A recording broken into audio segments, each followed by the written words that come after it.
Vous avez apprécié la vidéo du mois passé et je vous en remercie. J'imagine que la mécanique qui consiste à taper sur les autres ne vous a pas laissé indifférent. Et ça tombe bien puisque dans le 1 jeudi de ce mois-ci, on va pouvoir encore s'y donner à cœur joie avec Shadowhunters. C'est un jeu de Yasutaka Ikeda, sorti en 2005 aux éditions Matago pour la version française.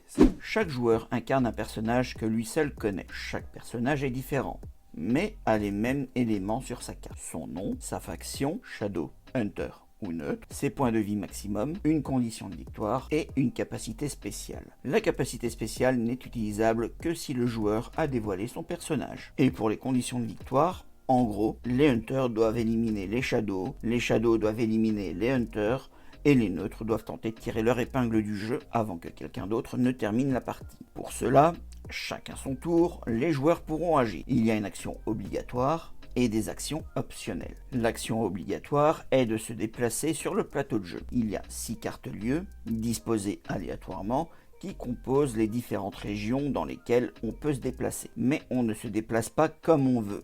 Il faut utiliser les dés pour cela. On lance les 2 dés et on additionne les valeurs obtenues. Ceci désigne le lieu dans lequel on doit se déplacer. La valeur de chaque lieu est indiquée sur la carte correspondante. Si jamais c'est la zone dans laquelle on était déjà, il faut relancer les dés parce qu'il est interdit de rester dans le même lieu. Et si le total fait 7, on peut se déplacer où on veut, mais il est toujours interdit de rester dans le même lieu. Quand on s'est déplacé, on réalise l'effet du lieu. Le cimetière permet de piocher une carte ténèbres. Les cartes ténèbres sont des cartes équipement ou action instantanée avec majoritairement des choses qui peuvent faire mal. A l'inverse, le monastère permet de piocher une carte lumière. Les cartes lumière sont également des cartes équipement ou action instantanée avec majoritairement de la défense, du soin et de l'utilitaire. L'antre de l'ermite permet de piocher une carte vision. Les cartes vision sont des cartes permettant d'aider à deviner les rôles de chacun. La majorité de ces cartes fonctionnent comme ceci. Le joueur actif la lit et ensuite la passe à un autre joueur qui va exécuter ce qui est demandé sur la carte. Il est bien entendu interdit de mentir,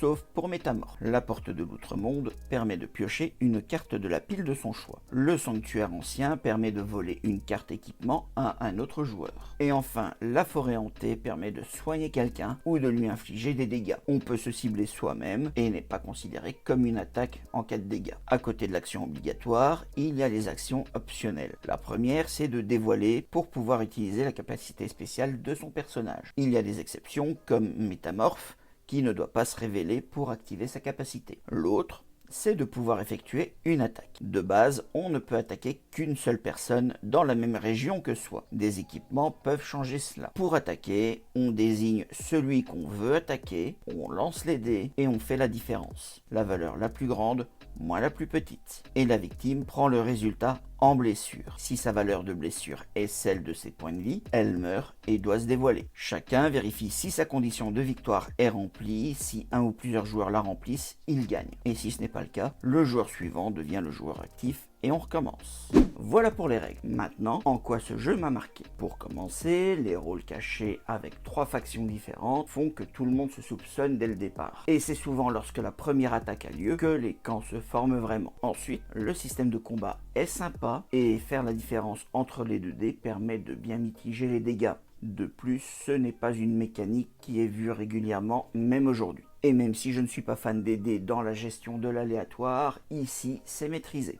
Les lieux sont tous intéressants, chacun donnant un bonus utile. Les cartes donnent une dimension supplémentaire avec des effets qui peuvent changer le cours d'une partie, surtout avec les cartes à effet immédiat. Et comme il y a 4 lieux qui peuvent donner des cartes, les chances d'avoir quelque chose d'utile sont assez grandes. Enfin, une partie dure entre 30 et 60 minutes selon le nombre de joueurs et sans temps mort. Sans oublier que chaque partie peut être différente selon les personnages joués, les cartes tirées et les actions d'attaque. En conclusion, c'est un bon mix entre jeu d'ambiance et jeu stratégique, parfait pour des débutants comme pour des joueurs un peu plus expérimentés qui veulent pouvoir s'adonner au bluff sans que ce soit aussi punitif qu'un loup-garou tierce-lieu par exemple. Il est temps de finir cette vidéo. Je vous rappelle que si vous voulez soutenir la création de ces vidéos, laissez un commentaire, un pouce en l'air, un abonnement, partagez les vidéos et augmentez le watch time en regardant les vidéos jusqu'au bout.